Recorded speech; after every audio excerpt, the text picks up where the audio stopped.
Hello, everyone. We're live now. I'm going to just give a little time for more people to join, and I'll introduce a little bit. And I see a lot of people are already very excited for the topic, and I'm really excited too. Shane, can you see the chat? Because I can't see the chat. I can see the chat. Are you talking about in StreamYard or on YouTube? Yeah, or anywhere. Can you see the comments coming in? Because I'm going to have the. I see the comments on StreamYard. Okay, if there's anything you want me to see, just make it come up on the screen. Can you guys see me?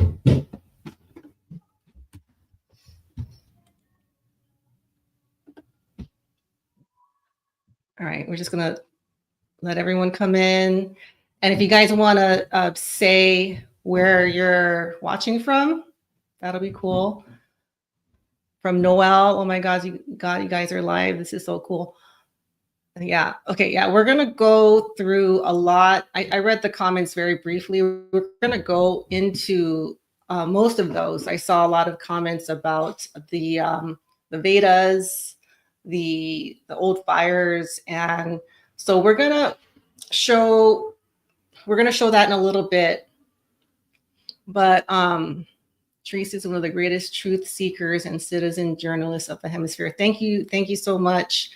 The main reason I wanted to put this out and put it out as soon as possible is I felt like if I had presented the idea, the theory that these technologies that we're seeing today have been around for a very long time, it wouldn't be so hard to build background as to when these things were written about, like thousands of years ago, and then show some examples of a little bit more recent, like late 1800s, early 1900, turn of the century, because there were a lot of events that happened then. But through my research, the conclusion I've come up with is that these types of disasters have always been, whether they're natural or man-made or a combination of both. What we're seeing today is nothing new. So hopefully that'll be a little bit easier for some people to believe and to understand. Now, I know a lot of you have been looking into this, studying this for a very long time. So you're probably going to be familiar with the events that I talk about.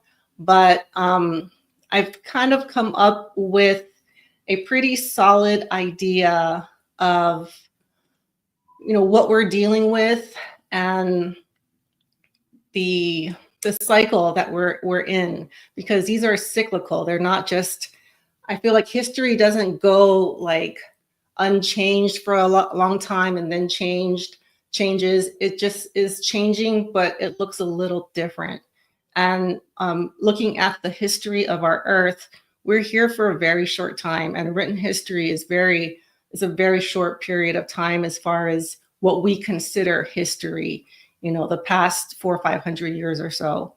So we're going to look into some really old stuff and some a little not so old things. And I watched the Sean Ryan interview with Tim Alberino, and I've been following his work for a long time. And he did a really good talk about a lot of these topics, but he really summed up this. He kind of explained what he thinks is going on as far as where this technology is coming from and who is calling the shots. Because I get this question, who's doing this? Or, can we get them to stop? And the answers to those questions are a lot more complicated than I'd like to admit. But he kind of sums it up pretty well. I'm going to play that right now. And this is Tim Alberino. He's a researcher and a journalist. He does a lot of research into the megalithic structures around the world. Can you see that? Yeah, I see it. Okay. He coined the term years ago, breakaway civilization. And what he meant by breakaway civilization was pondering this idea: is there a faction among the human species who has possession of exceedingly advanced technology that basically allows them to live in a world, a technological world that is, you know, it's like us today compared to people living at the turn of the century in the early 1900s, right? That would be the technological gap we're talking about, like the 100-year gap. And if such a breakaway civilization exists, what are they doing with that technology? And I think that's a plausible thesis. I think there may at this point be such a thing as a breakaway civilization, that there are factions, whether they be, transnational corporations or cartels or whatever, or aerospace companies, that are in possession of technology that would complete. But rather than use society, rather than use it to solve the hunger problem, rather than use it to solve the energy problem, to lift people out of poverty in the third world, apparently they're using it for nefarious purposes, terrorizing people in the Amazon. And what else are they doing? That's why at the very beginning of this conversation, we were talking about the occult and the mystery schools.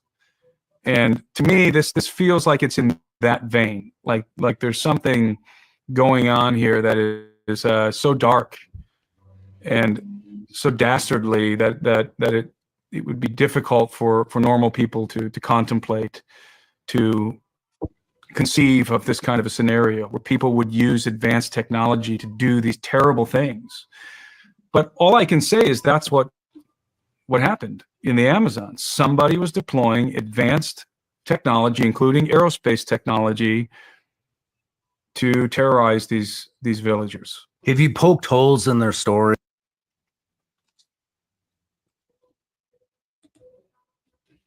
All right, so I really like the way he summed it up, and my hypothesis is that's what we're dealing with: a breakaway society, or a group of people, knowledge, very valuable knowledge, very dangerous knowledge and technologies that have been around for a very long time and have kept it to themselves to do what they please with it. And this has been around for many, many years, thousands of years. And it also lends into the occult, the Freemasons, Knights Templars, these underground societies that have held on to this knowledge, but they're very careful about letting it out. They also will control the media, so we can't find out about it. They control the medical industry. They control the education system. They write the history books. They basically create what we understand about the world. But I do think today that's changing very quickly. And with the advancements in media and communications, and also archaeology, and ordinary people finding things like the underground cities beneath the pyramids. And in Tim's speech, he talks about the underground passages under Ollantaytambo, I think, or Machu Picchu. But he's convinced that under all of these megalithic structures, the real secret is underneath them. And those secrets have been guarded for a long time. And there are probably people that understand it, but they really try to keep those that knowledge safe and locked up. But I do feel like little by little, I'm starting to see, what these things are. And I think that is starting to explain why we're seeing these fires, these tornadoes, these floods, hurricanes. I mean, so many things that are going on now, I think can be traced back to this breakaway civilization. So I hope that helps those of you who are a little bit newer to this topic. I hope that explains what's going on and who they are, the people, calling the shots. And that's why it's just complicated to answer that question, because it's hard. I don't really know. I personally don't know. A lot of people don't know who these individuals are. So let me go on a little bit with, okay. So this is a clip about, it's going to talk about the Mahabharata.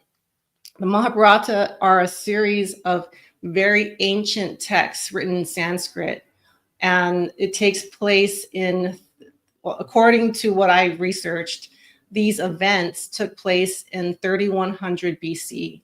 So we're talking over 5,000 years ago. And in the Vedas, I think it's a series of different texts, but the events is called the Vedas, right? It's these flying, they're not flying saucers, but they're flying craft, and they explain, in their own way what they saw. So these are what people on the ground observed in the sky. And they also observed a really serious nuclear war. So I'll play that right here. And then Oppenheimer, who is the discoverer of the nuclear bomb, does refer to it as the earlier nuclear weapon. He doesn't say that he's the one that discovered it.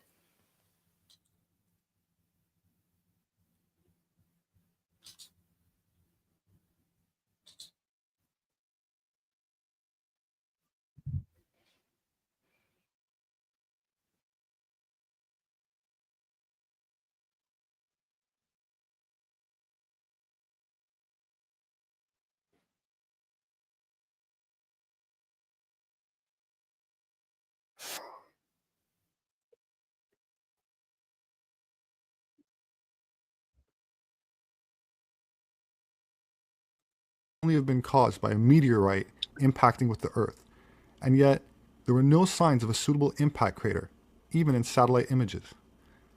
The first atomic bomb detonated by the United States in New Mexico at the Trinity test site in 1945 created so much heat that it formed a crater of radioactive glass in the desert about 10 feet deep and over 1,000 feet in width, where the glass formed from the meteor impacts are filled with particles of the meteor embedded into it. The glass from these atomic detonation sites resembled what we see in King Tut's necklace. Robert Oppenheimer was a professor of physics at the University of California, Berkeley, and the head of the Los Alamos laboratory during World War II, credited with being the father of the atomic bomb for his role in the Manhattan Project. I think I messed that up. Well, when you started playing, it wasn't showing the video at first, and I had clicked the right layout, but it looked like it lagged for me. Because it I'm started not sure how playing. fast. Oh, really? Well, that's what I was Oh, hearing. okay. Oh, Okay. okay. Let me play You from, let go me, ahead. I think there's still,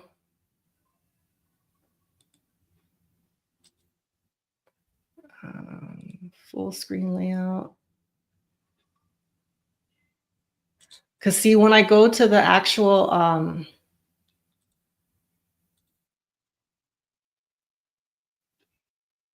Yeah. What are you trying to say?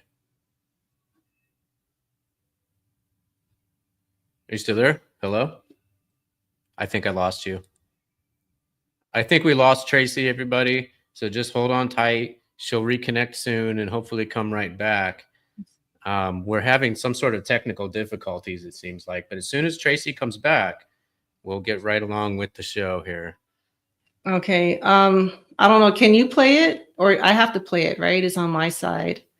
No, I think we can both control the video. Okay, it was playing for me. It was playing for me, but for some reason it wasn't showing on full screen. And so I had switched it to full screen layout, but it was like lagging for me. I couldn't tell if it was really full screen or not. Okay, I'm gonna try it again. Okay, I'm at the Oppenheimer quote. Can you see it with him on there? Going differently. No. The name of the undertaking that developed the first American. I'm gonna just play it from here then. Are you on YouTube or are you on the video file? I'm just sharing from YouTube. I didn't upload this. Oh, well, then you have to share it from YouTube or else we won't see it. Okay. Unless you want me to do it from the, well, that's the reason I have the video file here. Here, let me see. Oh, You you want to have go the back to video the, file. yeah, that's why I have the video file here. Okay, sorry. I didn't realize you uploaded the file. Let's just play it from Okay. right. The first atomic bomb detonated by the United States That's in good. New Mexico at the Trinity Test Site in Yeah. 1945 created so much heat that it formed a crater of radioactive glass in the desert about 10 feet deep and over 1,000 feet in width, where the glass formed from the meteor impacts are filled with particles of the meteor embedded into it. The glass from these atomic detonation sites resembled what we see in King Tut's necklace. Robert Oppenheimer was a professor of physics at the University of California, Berkeley, and the head of the Los Alamos laboratory during World War II, credited with being the father of the atomic bomb for his role in the Manhattan Project, the name of the undertaking that developed the first American nuclear weapons. Oppenheimer was among those who observed the Trinity test in New Mexico, where the first atomic bomb was successfully detonated on July 16, 1945. He later remarked that the explosion brought to mind words from the Bhagavad Gita. I remembered the line from the Hindu scripture, the Bhagavad Gita. Now I am become death, the destroyer of worlds. I suppose we all thought that, one way or another. Oppenheimer seemed to believe that the deserts on a number of continents today are likely the result of prehistoric nuclear warfare. Oppenheimer was once asked by a student of his, immediately following the Manhattan explosion, and I quote, "How do you feel after having exploded the first atomic bomb on Earth?" And Oppenheimer's reply to the question was, quote, "Not the first atomic bomb, but the first atomic bomb in modern times." Oppenheimer was implying that it was an atomic warfare that was described in ancient writings of the Mahabharata epic, and seems totally convinced that these descriptions accurately match the effects of modern nuclear weapons. Ancient Aryan Hindu myths talk of noble gods who fight off wicked forces, flying in craft called vimanas, and, as Oppenheimer alluded to, they portray what to many seem to be nuclear war. The aircraft are described in ancient Hindu Sanskrit texts are flying machines, which they refer to as vimanas. On top of every Hindu temple or pyramid, one can find a depiction of a vimana, which are often rounded, saucer-like objects that closely resemble the photographs of anti-gravitic craft that were labeled as UFOs during and after World War II, which the US government has recently acknowledged are a real phenomena. But this particular book provides some descriptions that sound eerily similar to the effects of a nuclear war. Explosions that level everything, animals screaming and engulfed in flames, pregnant women's babies dying and metal armor melting onto the skin of warriors who wear them, all sound like the results of nuclear blasts. Quote, "We beheld in the sky what appeared to us to be a mass of scarlet cloud resembling the fierce flames of a blazing fire. From that mass many blazing missiles flashed, and tremendous roars like the noise of 1,000 drums beaten at once. Excavations at Mohenjo-Daro unearthed the skeletons of a family holding hands, appearing to have been flattened with rubble and ash, covering them as if they had died in an abrupt and unforeseen event. Some accounts say that a layer of radioactive ash was found in the soil before the site was dug up, adding to the theory of a nuclear event that could have been the cause of the destruction of this ancient city. Whether these stories found in the ancient Vedic scriptures actually provide evidence of a nuclear war or not, they seem to at least describe some incredibly advanced, apocryphal technology. Could there really have been flying craft and a nuclear event that wiped out these two ancient civilizations, like the one described in the Mahabharata? If so, could these gods, who are allegedly behind this technology, actually have been the remnants of an ancient, forgotten, advanced civilization on Earth?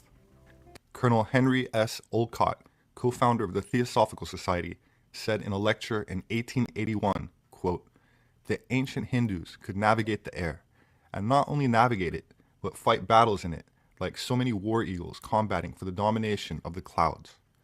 To be so perfect in aeronautics, they must have known all the arts and sciences related to the science.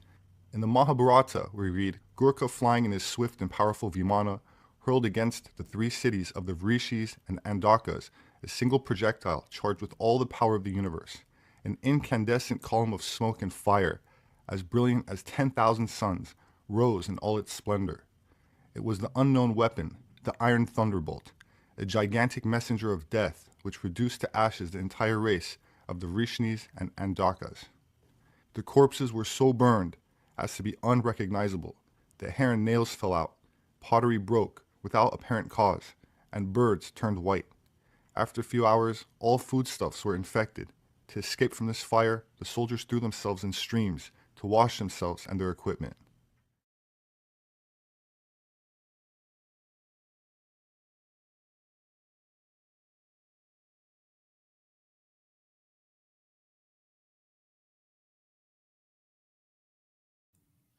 All right. Am I still here? Did we lose Tracy? I don't know. I think one of us might have disconnected, but I'm not sure which. Tracy's frozen on my screen. But if Tracy's the one who's disconnected and I'm actually still here, then I will go ahead. Sorry, There she is. I got disconnected. Can you play it from when it cut out? Sorry, that was my bad. Well, it actually played through on my end. Oh, okay. Yeah. Yeah. All right. Sorry about that. I moved my studio, and now my connection is actually worse. So I'm really sorry. Okay. But everything that we wanted to play there played, right? That was a really important one. Yeah. Yeah. The clip played out in full. Okay. All right. So that, I would say that is the most convincing written text of this technology, like nuclear technology, anti-gravity, interstellar travel. Yeah, I think those are the three things that were written about in the Mahabharata. And Oppenheimer himself said that he was not the one to discover nuclear weapons. So, yeah, I thought that was really interesting. And if you look up the Vedas and the Mahabharata, it will say that I think they consider them poems or epics. But the more I look into this and the more time goes on, the more we realize that these written texts are actually historical records. A lot of times when they're translated and language changes, sometimes the translation we lose some of it. But with the Mahabharata, I feel like that was pretty convincing. And they even talk about the mercury, how they could do anti-gravity through the mercury. And I know some modern inventors have used that to create the free, it's related to the free energy, right? That the craft is using to power. Is that correct? Well, it is related to free energy and the fact that they're all connected to Maxwell's original quaternion vector equations that have been suppressed since the 1890s. So that mathematical formula actually predicts so many things. So not only the existence of scalar waves, but some of these other phenomenon that might be operating through scalar mathematics. So I would say yes, to answer your question. Right. So that's pretty crazy that they wrote about that, over 5,000 years ago. Mm-hmm. All right. And then Shane, I'll let you. Okay. So now we're going to go into, there was like a string of fires that happened in the 1800s. So I think the oldest one we're going to talk about is the New York fire. There was one in Philly, a really well-known one in Chicago, where almost the entire city was leveled, and we'll show photos of that. Boston, Seattle, Jacksonville, Honolulu in 1900. These cities were burned down, and so what we're seeing today is just a repeat of things that happened 100 to 150 years ago. So Shane, I'll let you go into the different fires that you found. Okay. So I guess I just want to preface this real quick with the fact that our channel is about fires, especially these modern fires that could be related to either the pole shift or the solar weather or the directed energy. And so we've been looking at fires over the last few years that go back to at least 2016. So, as far as like wrapping my head around the idea that this technology exists now was one thing, but then when did the technology begin is another question. So I had no problem, accepting the fact that technology could be capable of producing some of these fires since 2016. But prior to that, I guess I had some cognitive dissonance over the belief of the existence of directed energy prior to 2016.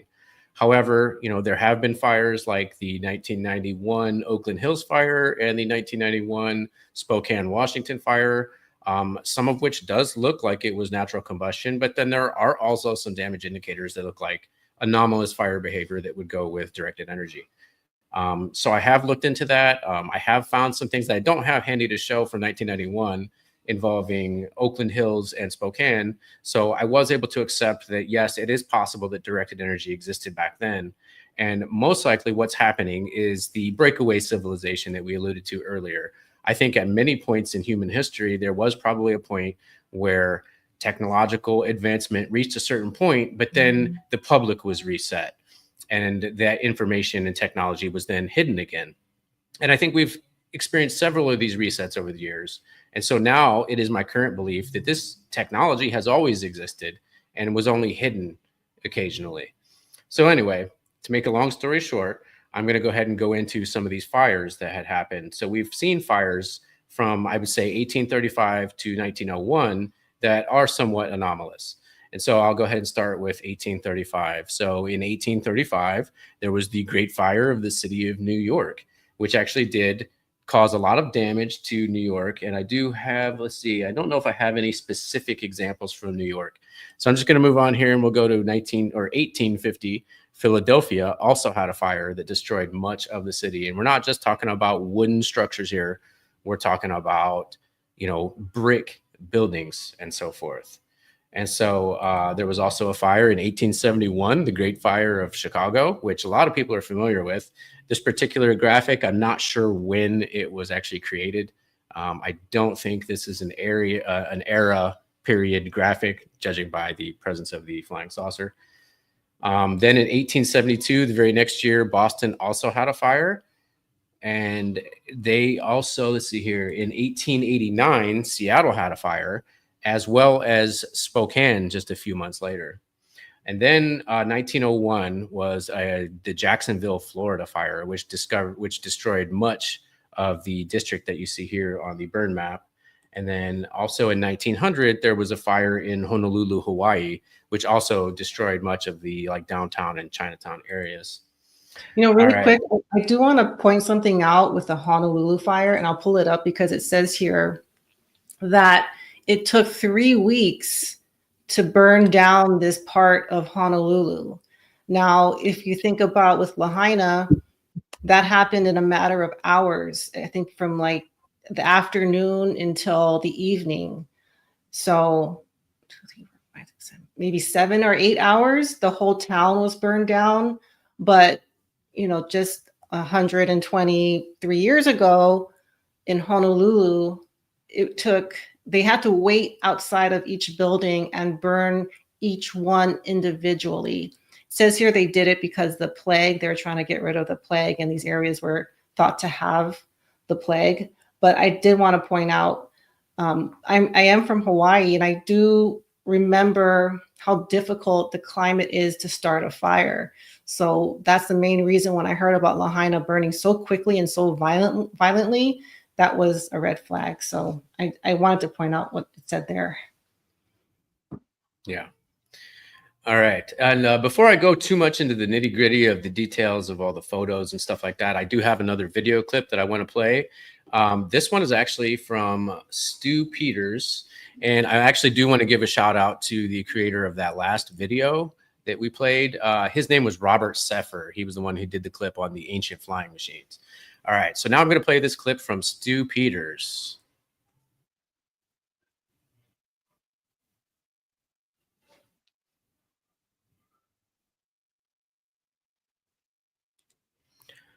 Is the video actually showing for this?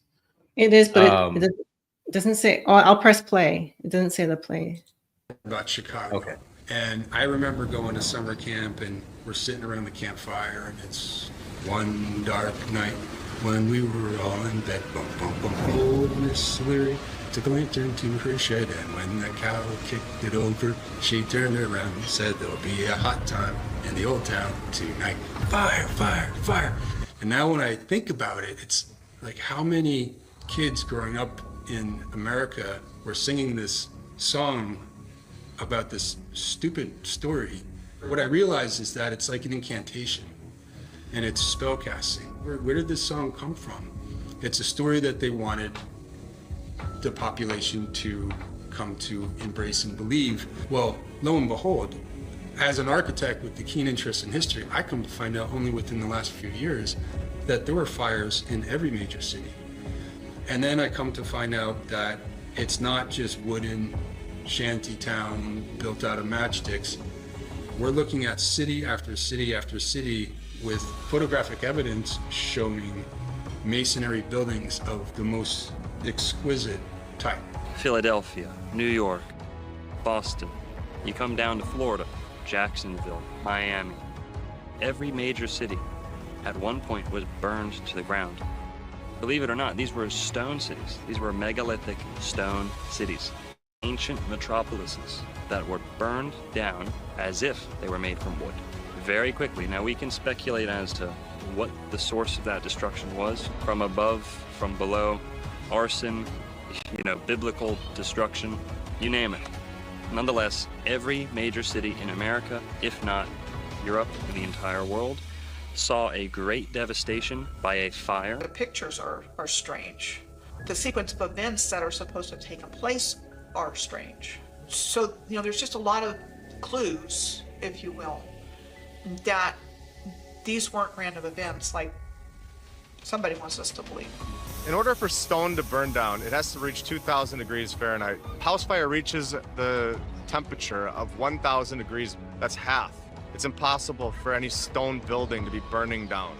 The 1800s and earlier fires may have been fake. They try to explain away multiple buildings with fire stories. This is exactly why my fireplace right here is made of brick and stone, because it doesn't melt. You got to be an idiot to think that these forest fires are going to be melting brick and stone. You look at any major city, they suffered this same fate. And I don't think it's a simple matter of, oh, they were just so stupid. They didn't know. They put candles all over the place and let their cities keep setting on fire. The stone courthouses, the stone banks, into smithereens. Now in Jacksonville, we actually had a fire where there are first-hand accounts of people who were escaping the fire, and once they thought they had escaped to a safe distance, were watching the fire. They were sitting up on a hill watching Jacksonville burn. They said that things on their persons started spontaneously combusting. Pocket watches, buttons, things that were made of certain materials were combusting. This was happening back in the late 1800s, early 1900s. Cities would spontaneously combust with no sufficient cause, no suitable explanation. But they're in a covered carriage. What happens? Materials on their body are still spontaneously combusting, out of nowhere, sparking into flames. Now, how could that be the case if this is a local fire spreading to anything that it touches? These people were hundreds of yards away, if not more, from the fire. There weren't embers falling on them that they couldn't see, because like I said, they were already in the cab. So this is just one instance in Florida, and you can... All right, I'm gonna cut in. You're muted. Okay, good. We both actually wanted to jump in here. So I wanted to point out that, what he's describing sounds a lot like electromagnetic induction, whereas radio waves or microwaves will strike metal objects and actually induce electric current through them to the point of ignition. What was it you were going to say? Like kind of when we're seeing cars, the engines burn and the hoods disintegrate when they're not even near the other part of the fire. That's kind of what it made me think of. And then those excuses that were given are very reminiscent of the unusual excuses we're seeing nowadays, except they're different, like a cow kicked over a lantern. I think one was the city burned because of a cigarette being put out. And now we're hearing, now it's like climate change, it's just too hot. So these fires are just too out of control. And but there are really ridiculous ones, such as a golf ball was struck really hard and it burned a golf course down. There's some other ones. Just I think there was a really, shotgun in Pennsylvania that was blamed for starting a fire. yeah. You know, people who are you know, dragging trailer chains, or you know, have been you know, blamed for starting fires. You know, things like that. But if you've ever tried to put out a cigarette, like I've seen this actually done before, where people would take a cigarette and flick it into like a bucket of gasoline, and the gasoline actually puts out the cigarette. I don't know if you've ever seen that. No, but I do know, you know, in certain areas, especially Hawaii, it is very hard to get a fire going without lighter fluid and, you know, some kind of combustible material. And Right. I mean, even, you know, areas that we're seeing fires where it's cold and when it snows and it's humid, and these excuses just even more so don't make sense. Yeah. All right. You want us, You might. because Yeah, I'm just going to let you know there's a severe thunderstorm here, so you might have a little bit of background noise. But yeah, if we're ready, we could play the rest of the clip. okay, I'll start. Oh. Go look up your own city, the closest major city to you, and you'll find this same. The biggest factor to 9/11 was the erasure of evidence. Evidence being destroyed. What do they call it? Jewish lightning? For lack of a better word, insurance fraud, destruction of evidence. Those two typically go hand in hand when we're talking about buildings falling down. Seattle burned down, the downtown. 2 months later, Ellensburg, which was at that time a major city in central Washington territory, burned down.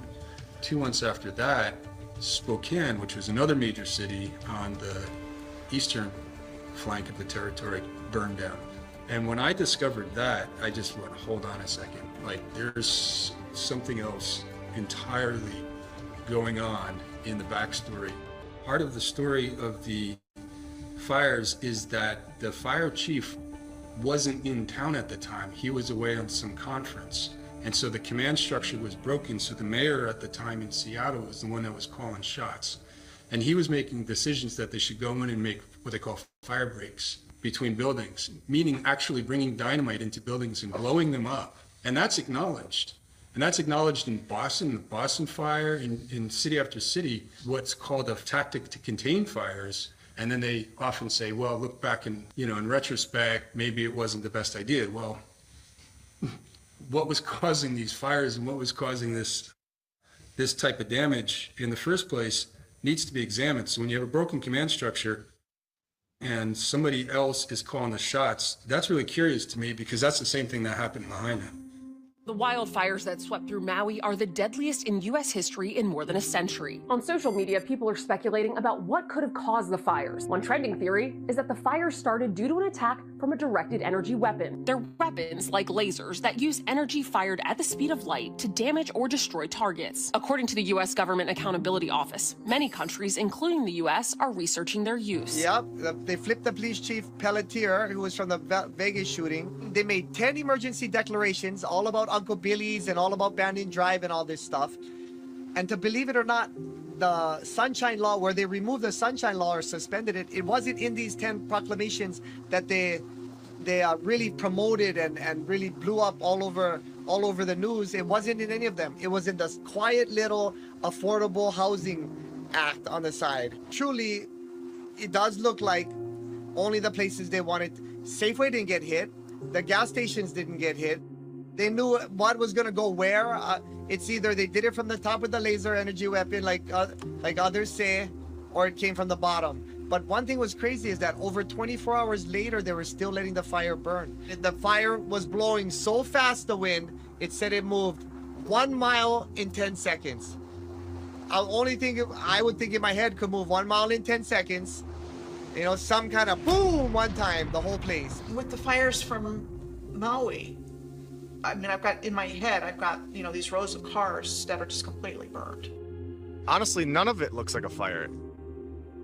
It looks like it's been destroyed with like some weapon or something from an angle. Just completely destroyed by a direct energy weapon. Just buildings sliced in half. You have melted cars, you have melted everything. I mean, it just completely looks like a war zone. Send a laser from a directed energy weapon against the community and then step back and say, oh, that was natural, or too bad, so sad. And all those people are left homeless and they don't get any help. And people aren't being allowed to get out of there. When it's happening, they're jumping in the water and poof, and everything looks like, I'm gonna pause it because I don't know. My connection was. What did yours stop, Shane? No, as far as I know, it continued. Okay. Well, I did want to say something about, I'm starting to get away from the DEW, the way it's being presented right there. I'm starting to not agree. And I understand why it might be why we think that way, because that's what we've been shown. You can look up and you can see these things. The military's been very upfront that they have these lasers. But I think what really did it, we don't understand yet. I think it's technology advanced to the point where we're not getting it. Because, on this channel, we've been trying to, like, how did they get this here? How did they get that here?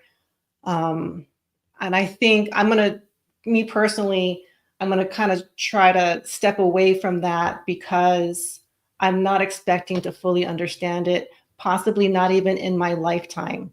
And I don't expect the people behind there to come forward and say how they did this, because it's kind of like understanding how the pyramids were built. How did they build Machu Picchu?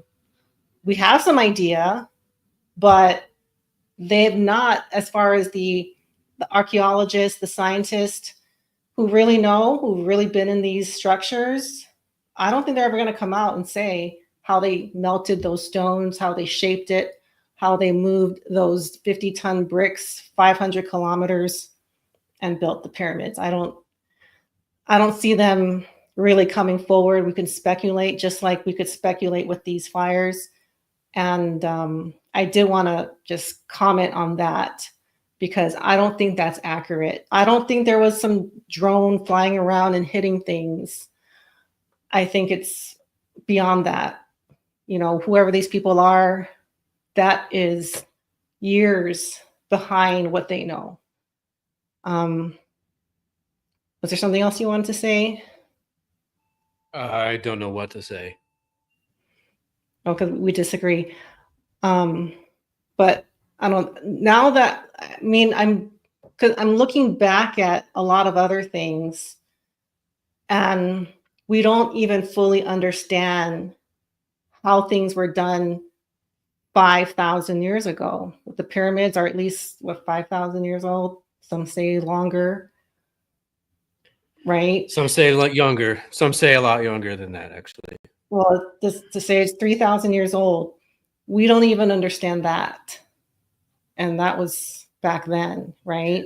There are lots of historical records that correlate with each other that show that it was built from 2905 to 2815 BC. But my point is, we don't understand how they did that. They've told us it was cut with primitive tools and whole. I mean, I think we're past that. We understand they cannot do that. They can't do it today. They couldn't have done it back then. This is my opinion, and I know maybe a lot of people are going to disagree. I believe that when they made these megalithic structures, these bricks, they had a way to soften the stone, because when you look at the structure of the stone now, the magnetism is all facing one way. They're all aligned. So there was a way for them to soften the stone. They only used a very specific granite from the Aswan quarry. There was a specific reason why they got that stone. I think because they had some sort of heat source that we don't have or don't know about that was able to soften the stone. There's even scoop marks in the quarry. So they were scooping it and molding it somehow. Okay, so let's run with this assumption here. Let's assume that we can soften the stone. why would it have to be carried in single pieces over such a long distance if it could be softened and then recombined, kind of like poured like a mold if it's in a softened state? Or maybe they took it somewhere, softened it, and then molded it there.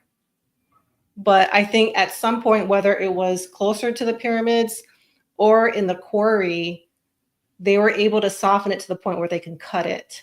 Well, no, they had to have softened it to get it out of the quarry because they had copper tools. They had to have softened it before.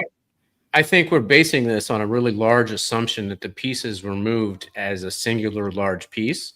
You could probably just take the dust and the gravel and everything and melt it back together. And you wouldn't have to carry it as one piece if you could put it back together on site. So you think they softened it, scooped it, put it into something, brought it to where the pyramids are, and then shaped it into the I make no speculation as to the specific method that they used, but I'm saying if they were able to soften and melt the rock, then it would have been unnecessary to transport the rock as a single piece. You could have put it in bags of gravel or bags of dust and then just melted it back together on site. And that would kind of make it a lot easier to transport. Yeah, they could have done that too, but they also had to levitate it to place it where they are. And that is just the outer casing. There are also structures inside and underneath made of bigger megalithic stones that had to have been shaped. And that's also assuming that it wasn't molded in place. So like, molding it right in the position that it's going to go in would reduce the amount of transportation of a large block that would have to be done. So I would think that they would take the raw materials to the actual building site, melt them on site, and then pour them into the position that they're going to go in so that you're not carrying this large block up a high elevation. But I do think they had the levitation technology. And I think I also believe that, yes. Yeah, I think we have that ability now. And I think it was through sound and frequency. So I think they did have to levitate it to some degree, whether they got it from the quarry or they shaped it there. I think, and even the inside structures, there are stones that are way heavier than that had to have been placed where they are. The king's chamber, the queen's chamber, those are huge stones. Even other places like Baalbek, those stones are actually larger. But anyways, I just wanted to point out that this technology, I think the technology we're dealing with, at least for me, unless you're a physicist or someone that has inside knowledge, is far more complicated than what we saw right here in this clip. Okay, I'm gonna start playing it again. I'll just let it play because on my end, I'm not seeing it. Cars are burned out. And people are going, whoa, what's going on here? And they're not getting any answers. And the current administration also has the slogan of Build Back Better, which was the excuse given for these other great fires. Well, everything was wooden. So look what we did. We built it back with this solid brick. I can only think, why else would you want to do that? It gets rid of everything. There's no fingerprints. There's nothing. It's done. There's nobody to talk. They get rid of all the buildings. What stories is there to tell? His story is what they're going to tell. It's what they did tell us. Distorting a timeline, laced with cover-ups and preventing public awareness of our own cities being destroyed. How powerful are these weapons? And when did they truly originate? All right. All right, that could be found on Rumble. I think it's banned on YouTube, that documentary. What is the name of that documentary? Can you tell people what? That is called let me see here. Something about the old world order. Hold on, let me see here. And I know some of you guys sent it to me a long time ago, and I wanted to do this live because it's just been taking so long to present this information because there's just so much. But go ahead. Oh, I was gonna say I found it. This is called Old World Order. Everything we've been told is a lie, and that's from the Stu Peters Network on Rumble platform. Okay, and we're getting a lot of comments, which I love because Oh, yeah. this is I'm sorry I can't get to all of them, but I'm reading some of them, and the truth is, because they're not telling us what happened, today or in the past, we have to speculate. How did they shape those stones? How did they get it from here to there?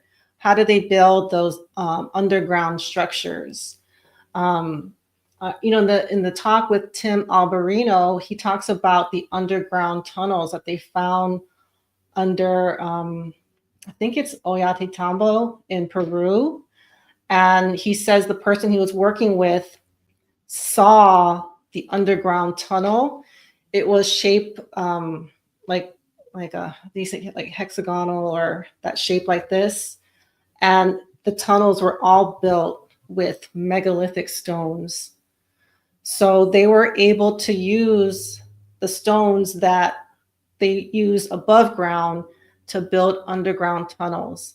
And supposedly under there are artifacts that were hidden from the Spaniards because they didn't want them to get, access to all this stuff. So the really important stuff were put underground, and the entrance to it is in a church in, I think it's in Cusco. But, the more I learn, I feel like the more I learn, the more difficult it gets to figure out what kind of technologies they had back then. And they also had to have very sophisticated equipment to dig into the ground. Now we know under the pyramid there are structures that are very deep into the bedrock. I'm sure we have that technology now, and I think we've had that for a while because I know we're building our own underground cities. But I did want to bring this topic up. Okay. Is there any other? Did you want to go into more of the fires? Oh, yeah. I was going to show some of the damage indicators, I suppose. All right. I have about 10 or 15 minutes, just FYI. Okay. All right. So I'll wrap it. I'll make this quick. So this is damage from 1871 in Chicago. You can see that the bricks are somewhat damaged on the top surface. Now, this could be from a partial collapse, but it could also be, heat damage that caused that. It's hard to tell judging by like the size of the bricks and the size of the pile here. It looks like there was not really a full-on collapse, but maybe there was a failure of part of the top structure of the building. But it doesn't look like there's enough debris laying around the building to have caused all the damage to the surface of the building that we see here. So there's a pretty good chance that some of this is actually heat damage. All right, and now we have the Jacksonville, Florida Armory. So this was a completely stone building that looks to have been, not just collapsed, but, partially melted as well. But what really sticks out to me is this tree in front of the building. If the building was so incredibly burned, the tree shouldn't still have its leaves on it. All right. And then also from Jacksonville, Florida, we have just an image that shows like how widespread the destruction is. It almost looks like Hiroshima or something like that. Beyond, this little area here is like completely flattened. But behind that, you can see trees. All right. Here's another image that looks kind of, Hiroshima-esque, whereas, all the homes were completely flattened. And too bad we don't have better detail on the photo quality, but it was the best they had at the time. This is actually a pretty good quality photo from the time. It looks like a similar area where we can see just how flattened all the structures were and how intact most of the trees are as well. All right, and this is from 1889. This is from Front Street on Seattle. Seattle also has a Front Street, just like Lahaina, Maui does. And, it highlights kind of the completeness of the destruction of some of these structures, which are completely flattened. Okay, here's a picture from 1989 Seattle. And the reason I included this was to show the damage to the bricks on the front facing structure of this front-facing surface of this structure here. The bricks actually look like they've been damaged, if not perhaps broken from the inside. Like maybe there was like superheated water inside of these bricks that found its way out by, breaking its way out of the bricks through vapor. So sometimes you'll see that spalling on like the surface of concrete or cinder blocks. And this is where the vapors that were inside were superheated and they flash boiled and found their way out by exploding out of the surface of the concrete. Okay, let's see. This is 1889 from Spokane, Washington. I think the only damage indicator I wanted to show here was that the structure in the foreground was reduced to basically just metal materials. Any semblance of wood is basically gone in this structure in the foreground. All right, here's another picture from Spokane, Washington, 1889, just showing the complete destruction and real lack of any remaining structure. Okay, another thing that I wanted to point out was very suspicious is that the Seattle fire chief was away when this fire broke out, allowing the mayor to take over and just bomb structures to attempt to fire break it. But yeah, it was very ineffective and caused extra damage that didn't need to be done. And it's very much like what happened on the island of Maui. Yeah, I also looks like wanted you're trying to say to something. they do that now. They do these prescribed burns, and then sometimes they go out of control. And then just like what they said back, hundreds of years ago, like, oops, maybe that wasn't a good solution. Meanwhile, it creates all that damage. I forgot Tracy fire. And I think in Florida, they did a prescribed burn and it ended up getting out of control. Oh, yeah, we do call it the Tracy fire, but the official name for that fire was the Corral fire that broke out in Tracy, California, June 1st of 2024. Yeah. Okay, I have another picture. This is from San Francisco, and the reason I showed this is because the building at the top left, you can see looks like it has fire smoke damage inside of almost every single window all the way up. So it looks like the entire inside of this building had burned, but it's a stone structure on the outside, and so how did this building actually catch fire? And then once it did catch fire, the entire inside of it burned, but the outside is still intact. Not only that, the buildings in the center, it looks like there was some steel framing that is very kind of warped and bent. It's hard to say whether these were actually destroyed by explosions, these buildings in the foreground, but I can tell you for sure that this building on the back left looks like it burned from the inside out. Okay, so now that's all of the modern building structures that we have to show, but I do have some images from the ancient or prehistoric structures that were alluded to earlier in the other video clip. So this is Masrur rock temple in Kangra, Kangra, Himachal Pradesh. It's a place in India, and this is one of their ancient temples that looks like it was definitely made of stone, but it looks like it was melted from the top down, and it looks like most of the melting and the heat damage actually took place on top, as if there was some sort of radiative heat source up above. There's a little bit closer up image that shows how some of the square doorways have kind of lost some of their square structure, showing that the rock itself was actually softened to a semi-liquid or semi-fluid state. We also have some more ruins. These are the stone sphinxes that were found in Crimea. And these look like they did have some sort of regular structure, which was then heavily melted. And yeah, I couldn't actually speculate as to what caused this level of melting. It almost looks like it was, perhaps some sort of volcanic activity, but it could also be perhaps some sort of solar activity or a pole shift or some sort of directed energy. But whatever it was a very intense amount of very high heat to cause the rock to become molten like that. And then you said this one in India, I think it's Pakistan. Well, where Pakistan is now, I don't know. I think where Pakistan is now, this is where it is. And this was where the Vedas supposedly took place, the flying machines with the nuclear war. Mm-hmm. But this obviously were built after. I just wanted to look at it again. Another thing that I've been a little more recently looking into, and this is recorded in the biblical text, are the discovery of Sodom and Gomorrah. the two cities, I don't know if they're twin cities, but they're two cities on the banks of the Dead Sea that in the Bible are described as being burned. So, well, according to the Bible, it was God's wrath that burned these two cities down. But they did find glass and evidence of a possible nuclear reaction. I mean, possible, Yeah. but I think the official narrative was that it was some sort of solar event, like a meteor came and destroyed those two cities, which sounds, I don't That know. would be counter to the historical record that was, well, or the fabled record that was in the Mahabharata, the Hindu Vedas, which they actually give an account of a Vimana shooting a projectile to cause that explosion. Yeah. I don't know, maybe some of you guys have an idea of what happened to Sodom and Gomorrah. Maybe something like this, balls of sulfur.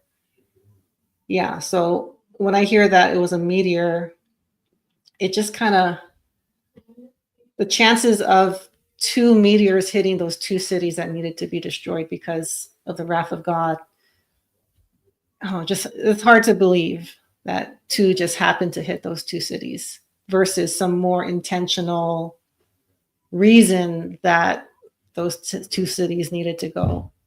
But that's just what I think, the way I think now. I just saw the comment on the sulfur, and it actually is a possibility that I hadn't considered, because it does remind me of white phosphorus, which should be able to be detectable in the areas where it was used. And I would say probably the same with sulfur. So if that claim of sulfur detection is true at these structures, then we might be onto something. And then you can actually go there, and there are some walls left. And then I saw a video, I don't know how accurate it is, but you could pick off the wall and it turns into a white powder in your hand. But that to me sounds like evidence of calcination from intense heat, because you will have a lot of materials that will calcinate into a dust or a stone rubble, when they get heated high enough. Yeah, it's just there's so much time that's gone by, what happened after the cities were destroyed. So many things could have happened. It could have been subject to some kind of solar activity as well. Okay, so yeah, I gotta go, but thank you guys so much for being here. And I apologize, I couldn't get to all the comments, but thank you guys so much for joining. Thank you, Shane, for being here and looking up all that information. And what is our next, do we know what our next video is? Or what are we looking into? We're still looking into the tornadoes because there was another, I guess. There was another outbreak in Texas and Oklahoma, and I will just add that I did capture some more gravity waves around the Texas tornadoes. Texas actually had like twin tornadoes this time, and the gravity waves around these tornadoes were actually amazing, almost mesmerizing. But the fact that they were present just kind of adds more credibility to the fact that there might be a geoengineering involved. Oh, right. And then I did get a bunch of emails and comments about Lubbock, Texas, and there was flooding, hail, and tornadoes in that area. I haven't looked too much into it, but I got someone, Byron sent me some footage, or not footage, I guess pictures he saw the Dominator actually, and the hail. He said there was like massive hail and unusual flooding and unusual satellite imagery. So I'll look into that and see if it's worth putting something together. So yeah, okay, yeah, you guys, some of you guys are in Texas, so some really unusual weather going on there.